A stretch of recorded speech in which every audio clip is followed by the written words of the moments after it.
One time for your mind, two time for your soul. You're tuned in to Shizzle with a Whizzle Radio. And today's question is this. If we replaced Killer A with Killer B, would we be saying the very same thing? Right now, stay tuned. It's your man Shizzle with a Whizzle Radio. That's the question we're asking for today. Let's go. One time for your mind, two time for your soul. It's your man Shizzle with a Whizzle, but I ain't got my Whizzlers in the fridge. Representing Queensbridge Legacy today, like always.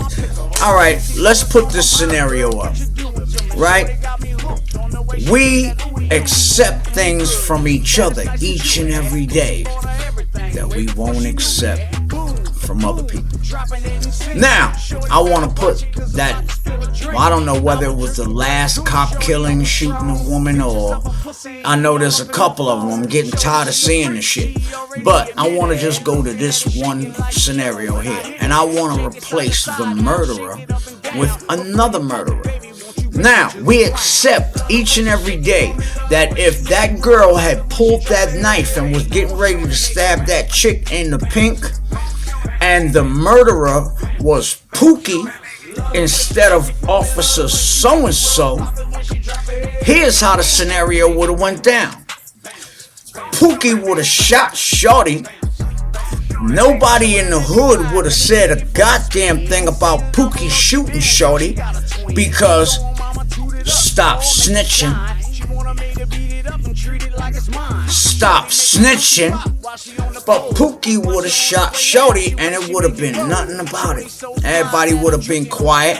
The police coming to investigate her murder would have been asking people who witnessed the whole situation, and they would be like, I didn't see a motherfucking thing.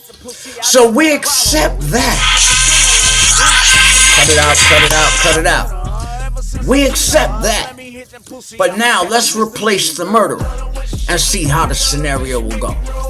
Let's replace Pookie as the murderer with Officer Wachowski. Officer Wachowski does the same thing to this young black woman that Pookie would have done. And of course we're not going to accept it from Officer Wachowski because he's a public servant. He's there to protect and serve, not protect and murder. Who is he protecting? Himself and murdering everybody else? But that's not the point that I'm making right here.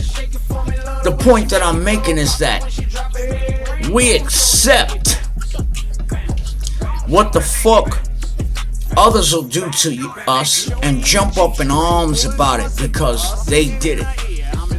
Like I said, if Pookie shot her, everybody in the fucking hood will be tight-lipped.